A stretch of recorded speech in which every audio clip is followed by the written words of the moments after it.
Hey guys, welcome back to Zion White Bison. We are so excited for today's video. Do you know what we're doing? We're ghost hunting. We're going ghost hunting. So this is Ben. I'm gonna let him introduce himself. Hey guys, I'm Ben. I'm the owner of Zion Jeep Tours here. We've been in the area about a little over 20 years now, taking people all over the southern Utah, Zion area, and we're really excited to show you guys what we have today. I don't know, I don't do well with ghosts. So do you know much about the Grafton area? Well, I don't know if you want to put this in the YouTube video, but there's actually no ghost stories having to do with Grafton. But I have a few legends, and we're gonna see if we can convince Ben to see if there's actually ghosts out here. You know, I don't know, I'm skeptical. I don't know if it's gonna work. I'm gonna let you guys in on some of the legends that are over in Grafton. Paul and I can really find some good stuff with ghosts.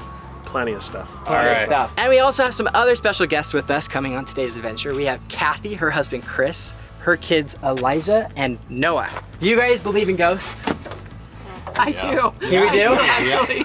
Yeah. Okay, well, I don't know, Ben. I don't know. I didn't say I don't know, Ben. I'm not gonna say anything, but I've heard some legends and we're gonna figure it out today. So I have a lot of deep dive and stuff, but I also heard that Ben is gonna take us a little past Grafton and we're gonna go on Jeep tours around all these mountains that surround the White Bison area. So when you guys come over to White Bison, make sure to check out Jeep Tours. They are right across the street from us and they'll help you out with any excursions that you want to do. I believe they're customizable too, right? Absolutely. Yeah, our standard tour is about 3 hours long, and we got a couple different main routes we do, but along each route we can customize it and change it depending on what people are interested in. So you can Grafton. like, can you customize it around like age groups and like kids and stuff like that too? Absolutely. We've taken out everywhere from like a 6-month-old baby all the way out to, I think my oldest guest I've personally taken out was 94 years old. 94? Yep. We've even taken out people that are in wheelchairs. Now granted, we don't have an actual wheelchair lift or anything, but as long as they're able to get from their chair into the You Jeep. can like help them out. Yeah, we can customize Paul the over tour. here. Paul's strong. There you go. Yep. We can customize the tour to match whatever physical capabilities there are. We have some where we can go on short little walks and excursions. Cool. Others, Really like, cool. if they can't walk around much, we can adjust it so they never have to leave the Jeep at all. Okay. Well, we're excited. I think we should get going, right? 'Cause Absolutely. what? It's currently almost 2, and it gets dark pretty soon, so we need to go, right? Yep, we got to get rolling We here. gotta get rolling. Okay, let's load up. Watch your toes, elbows, knees. All right, off we go.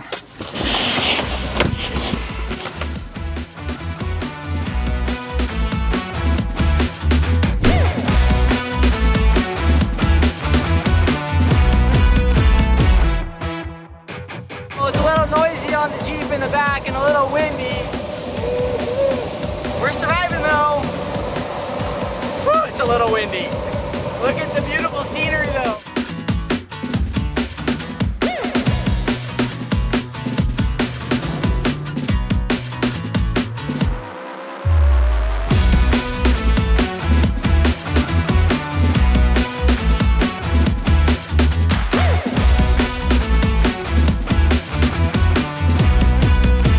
Well, we're crossing over here. This is the Rockville Bridge. Built back in 1924, it is the oldest bridge of its type in Utah. It doesn't look 100 years old because back in 2019 they just refurbished it. So rather than tearing it down and building something new, they just refurbished it. So they put down some steel plates to protect the old wood. They shored it up a little bit. They repainted the metal. And now it should be good for hopefully another 100 years or so. How much weight can that bridge hold? I know there's a sign around here somewhere that says it. I never really pay attention to it because we're nowhere close to that. I know things like semi-trucks or anything really heavy like that. RVs. They're staying at the RV pads. Yeah, I think RVs can do it because I know the buses will go over, like school buses. So just a week ago, 2 weeks ago, I think it was 2 weekends ago, out here at the little town of Grafton, every year they have the Butch Cassidy 5K, 10K run, where they run from Springdale out here and they end at the town of Grafton. And our company volunteered to help shuttle people back and forth to that race. And we teamed up with the local school system, and they used the school buses to shuttle people back and forth across that bridge out here to Grafton and back again. It's called the Butch Cassidy race. And Butch Cassidy didn't grow up here in Grafton, but he did grow up in Utah. And part of the movie, Butch Cassidy and the Sundance Kid, was filmed out here in the town of Grafton. So have you ever seen that movie?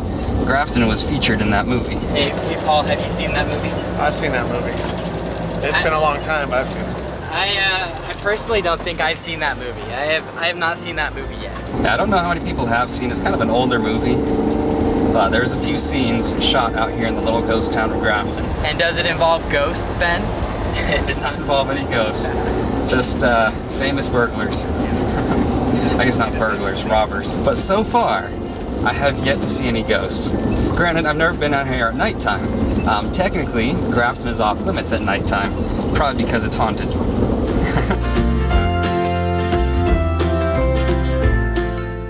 We're discussing how they get like their lumber and their supplies in when it's just like such a remote area. This is kind of crazy to think that there's homes here in Grafton. It's kind of all over. It's beautiful though. It's absolutely beautiful.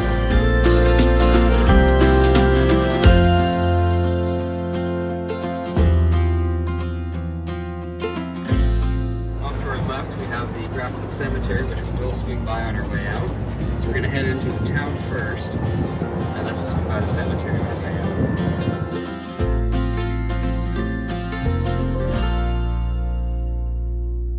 Okay guys, we just got here to Grafton. Ben helped us get out of the Jeep truck. It's actually really comfortable back there. It's noisy and loud and dusty, but like, I enjoyed it. I thought it was a lot of fun. Did you guys enjoy it? Yeah. Enjoy it? Yeah? Like the wind blowing through my hair. It's kind of elegant. I love it. So Ben is gonna help us understand this whole place where we're at, which is actually Grafton, and he's gonna tell us a little bit about the buildings, I assume, right? We're actually going to walk into the town here. We're going to walk through what would have been historic Main Street, Grafton, and we're going to sort of point out different buildings and talk about why there aren't really any buildings anymore, because there's only a few. Like this cabin off here to my left, this is actually just a replica cabin. Looks really good, looks very historic, but it's actually just a few years old. It was just meant to just sort of show a little more of what Grafton would have looked like a long time ago. Was there a house here before? There was. Yep, it is sitting on what used to be a house.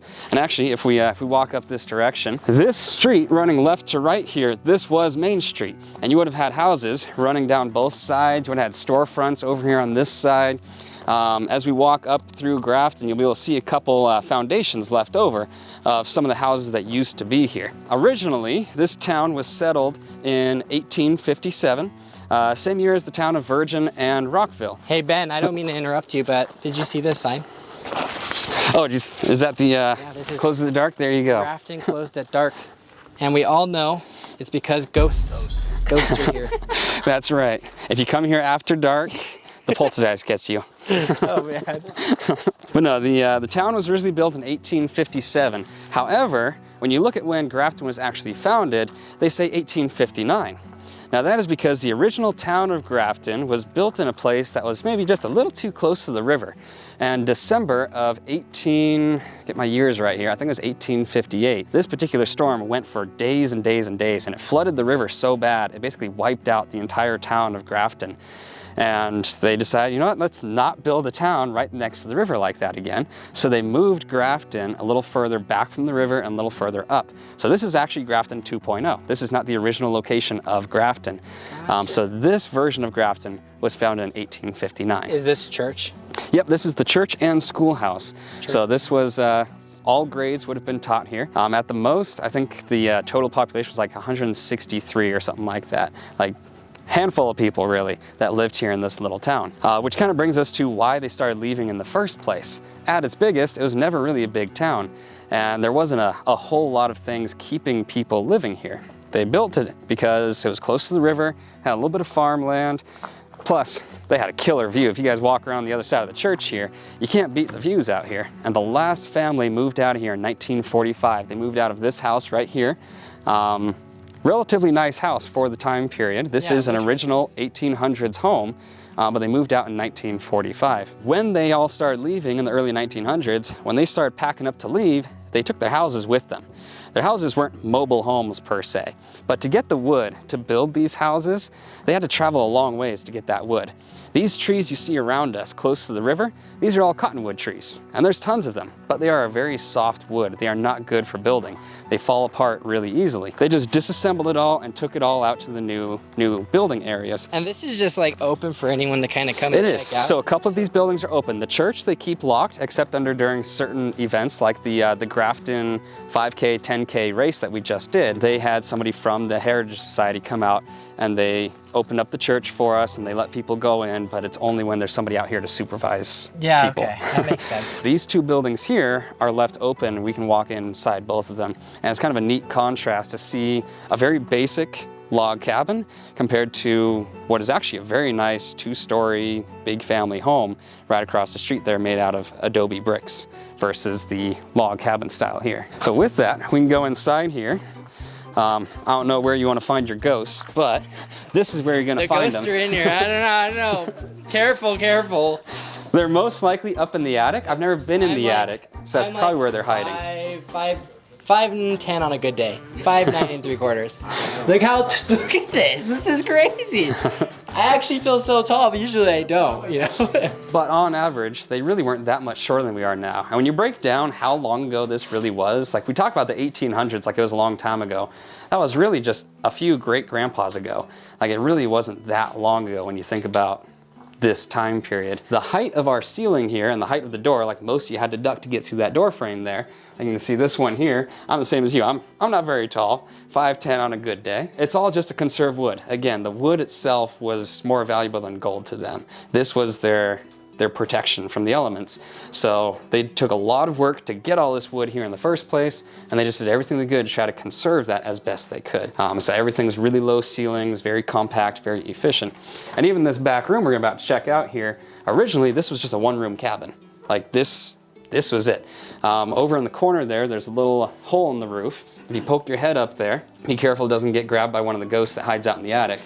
Well, I'm sure there is one. Noah. Yep. But that would have been What do you see up there? both storage and then the bedroom, basically. So they have the stump there, we can poke your head up there, but they don't want anybody climbing up into the attic. Yeah. But that would have been your whole house. Got one room down here, a little And bit of this an is attic obviously up the there. fireplace over here. Yep. And has it been, it's kind of small. Is this original or has it been like Yeah, that's the original kind of mudded fireplace. in? Yeah. How's the RV? Do you guys have air conditioning and heating in there? Yeah. Yeah, okay. Great. Okay, good. Good job, Kathy and Chris. All right. So what is this just kind of, I imagine this is glass, so maybe this used to be a window? Yeah, it might have been a window at one point, but eventually, obviously, they cut a hole in the wall and they added in a whole nother section to the house. Wow. Basically doubled their real estate value here. You see that the materials that they use changed back Yep. there. Yeah, this is hand-carved wood logs as opposed to fire-kilned adobe bricks with like milled wood. Like this wood was cut by a wood mill, not hand-carved like this stuff. So this was added on at a later date. Don't know exactly when, but Yeah. at a later date. And you can see there's like black tarp underneath. What's crazy is they probably had 8, 10 people. Like their families weren't small for the Right. most part. So They had a lot of people kids. In a small. Assuming the kids survived. Back then, well, back then, once you made it past about 4 or 5 years old, you were usually pretty good. But up until 4 or 5 years old, the life expectancy of toddlers, babies, was pretty low. A simple disease can come through town and wipe out almost every kid in town because they have no medicine to take care of it. Like adults actually did pretty good. Like when you talk about the life expectancy of people back then, when we go to the cemetery, there's actually a surprising number of them that lived to be in their 80s. They got to be relatively old, but there's also a lot of baby headstones in there, not to make it too sad, but you have a lot of babies and you have a lot of old people. But you didn't actually have that many healthy adults dying at 30 or 40 years old. Once they make it past 4 or 5, they're usually okay. Ish. It was not an easy lifestyle back then for anybody. That sounds very difficult.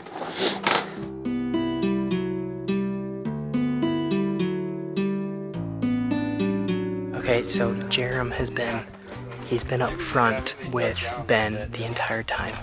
And I'm just wondering, like, has he told you anything about ghosts? Nothing yet, no. He says he doesn't believe in them, but they're definitely here. It's just like too spooky of a town not to have ghosts. Let's be honest. I don't know. There's definitely something. Actually, the Cellar. Did you hear that? The Cellar. I actually have a legend that I need to tell you guys about. coming up soon. It's about the schoolhouse, and I'm pretty sure that Ben's gonna agree with it. So stay tuned. Nowadays, if you don't have any curtains hiding the windows, keep that light out. But during the daytime, if you put some curtains over those windows, keep the sun out, and try to keep the cold in here as much as you can, these walls are very well insulated and it holds that overnight temperature really, really well. There was a big temperature drop when we jumped into this house. Yep. Even on a day like today, it's really not that hot out here, out there, but you can feel the big difference between outside temperature versus the inside temperature. And it's even more drastic when we go down into the cellar. They cram all the ghosts. Right? So you guys can take your pick, either go down in the cellar or up into the attic.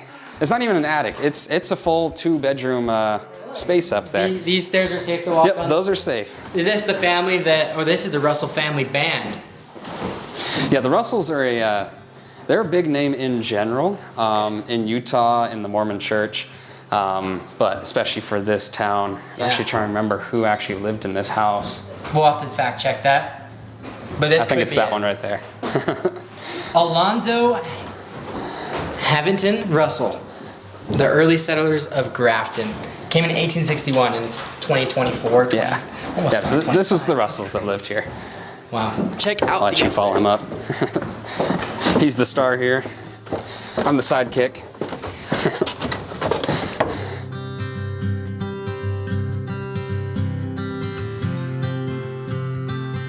So even just coming upstairs, you guys can feel the temperature difference up here. Partly because heat rises, but then also you've got the wooden roof up there isn't nearly as insulated as these brick walls. So in downstairs, nice thick walls, you have this roof plus that roof double insulating it. So downstairs stays nice and cool, upstairs gets pretty hot. In the summertime, again, if you had curtains, it would help, but during the summertime, these upstairs rooms get pretty toasty. I would assume these were actually rooms you would sleep in if it was cool enough, but maybe if it was just a really hot night, they're like, Mom, can we come downstairs? Yeah, maybe that's what it was. Could have been that. Maybe they slept up here in the winter and downstairs in the summer. Maybe. They would migrate north to south for the seasons. Paul, do you think you could have done it? Oh yeah, all day. It's for next week. Like All day long. Lived here? If you lived here back in 1861, would you be downstairs or upstairs? I probably would have been the first 5 years. No, that's I'd be the ones that weren't so successful in the first 5 years. But let's see. That would be tough because I grew up down here, and without AC, I wouldn't have lasted long in this neck of the woods. Yeah, it's a different place we live in now, but Grafton, like this whole entire old town, it's pretty amazing just to kind of see and hear about the history. Yeah, I love the history, but I'm with you. I like AC. I don't know if I could have survived out here without air conditioning. We're spoiled. Right? We're just spoiled. All right, so I heard there's a cellar. There is a Should we go check out cellar, the cellar? so we're gonna head downstairs. Let's go check out the cellar. We're gonna talk about a few different rattlesnakes throughout our day. And there was one day I came out to the cellar and we had a Mojave green rattlesnake sitting at the bottom of the staircase. And if you don't know about the Mojave green, it is one of the most rare rattlesnakes in the world. It is also the most toxic rattlesnake in the world. If you get bit by it, your chances aren't very good. But this time of year, we don't really have a rattlesnake problem. I'm not too sure I want to go down there anymore. I was scared of ghosts before. I think I've changed my mind. More rattlesnakes at this point. Just watch your head coming down in here. Okay, ghost snake, huh? I don't. Now I've got a new nightmare unlocked. I don't know if the camera's gonna be able to pick up much in here. Our eyes adjust the darkness fairly well. Once you're down here, your eyes adjust pretty well. But you can feel that temperature. Like this is where they would have stored a lot of their food and their canned goods. It's not as good as an actual refrigerator, of course, but it's the best they had. So this would have been a storage room for a lot of those types of goods. And originally, so this staircase here would have gone up to that room that we were just in a minute ago. Like the back door that we tried going out of, because it's so steep, for safety reasons, they closed off the hatch up there. Makes sense. Yeah. So I've heard some ghost stories about this building specifically. All right. You want to hear them? I'm open to hear them. hear 'em? Okay. I'll shoot them down later. All right. I'm kidding. I wrote them down because I don't know the legend off the top of my head, so I wrote down. Oh, this is a good one. All right. This is Let's see a good what you got here. So the schoolhouse was the heart of the community. This doubles as like the church and the schoolhouse, right? Yeah, this would have been everything for them. Church, schoolhouse, meeting house, town hall, whatever. Okay. If there was a meeting of any sort or a party, whatever, it's all centered around this. So it very much was the heart of the community. Heart of the community. After the town was abandoned, locals reported strange noises and flickering lights coming on from within. All the time. Some believe it's the spirits of the children who once attended the school here still playing and learning. Okay. Have you heard of it? I've never heard of that. Okay. But I've also never been in here at night, so... Because it's closed at dark. Yep. It's closed at dark. We can't come at dark. So they can learn peace. So it's yeah, really gotta give them some peace and quiet. Yeah, it's the locals that were here that reported it, so I don't know. Let me know. Do you think that rumor, that ghost story is true? Could be not, I don't know. I also heard about a girl named Mary Allen. Have you heard of Mary Allen? I've not heard about Mary Allen. We'll get to Mary Allen a little bit later. Well, we're about to head to the cemetery, so that might be some good time for some I don't know if I want to ghost go to the stories. cemetery if I talk about Mary Allen. All right, we're going to the cemetery then. Okay, I guess we're going. Yep, you're the ghost guy. We're going to the cemetery. So if you look out in these fields out here, a lot of these settlers, they were farmers, ranchers, and they had some fruit orchards, but a lot of these trees you're seeing here aren't regular fruit trees. They're actually mulberry trees, which is the favorite tree for silkworms. And for whatever reason, I'm not sure why, but they thought it'd be a good idea to try their hand at silk weaving and try to build an industry for themselves out here. And it worked for a little bit. They imported silkworms all the way from China, but they very quickly found out that silk weaving and everything that it takes to create the silk was just too labor intensive, took too much time and effort. And Paul, you grew up here, right? I did. Did you see silkworms back when you were a kid and like running around these parts? I did in the cottonwood trees every year. It seems like there are some type of worm that create their little nests. But as far as I know, we don't have any actual silkworms left. They probably moved out because of the ghosts. All right, we're on our way to the cemetery now. We're about to load up into the Jeep and head that way.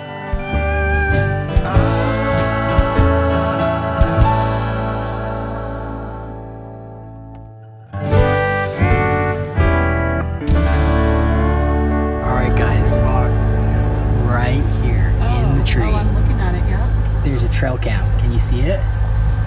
Can you see it? It's like right there. It's kind of blended in. And Paul was just saying that he thinks it probably has footage.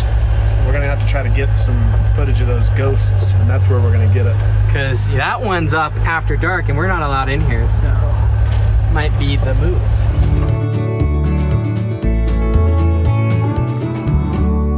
So evidently, if there's pennies on the headstone, means a lot that of the headstones when you originally were died, made out of you were wood with that and person when sandstone, they died. neither of which So holds up to the weather there are very pennies well. on this. If the So date over time, is the wood and the older sandstone than when the headstones date that they have died, it worn was out so put much there that some of by them a you can't ghost. really read much That's how we anymore. know. Guess we should probably check for the touch 'em first, huh? Of the original headstone. And they're all a good upside example of down, that is too. right down this front row here. But you can see they're so weathered, most of them you can't even read anymore. This one, they left the original headstone and just put a little stone down in the front here. It's not a penny. With all the information on it if you need it. 1992, 2005. It was put there by a ghost, dude. We did it. Yeah, we definitely proved him wrong. 2005 right there, guys. And 1883, come on. There we go. Got him. This is no polished cement. True. And he said it. He said it. He said it, not us. He's Born in South Carolina. We'll have to tell him. Just can't find one. Hey, that was the last one, 1971. That's when the resistance began.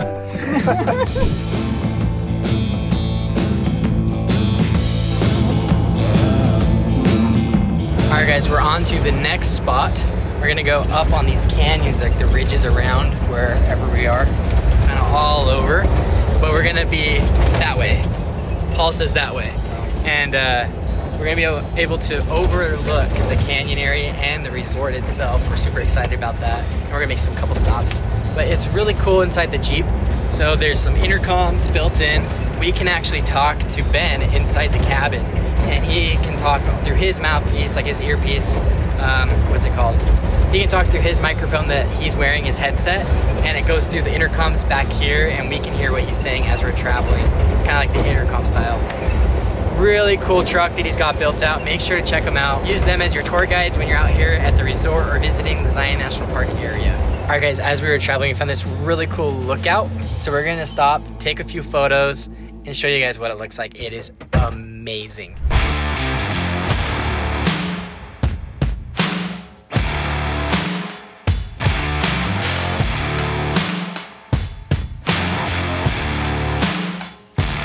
Sun is setting kind of to our southwest out there.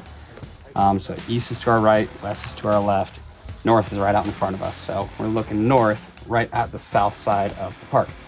And Mount Kinosawa being the southwest corner, everything, all those cliff lines you see sort of sloping up and to the left, that's Zion National Park, and then everything out to our right is the south side of the park. You can kind of see, like, directly to our right, you have this little knoll right in front of us, and then the cliffs behind it sort of dip down and then come back up the other side of that knoll, and that's kind of the southern edge of Zion. The cliffs a little bit to the right of that canyon are still part of Zion as well, but that whole region of Zion is untouched by people.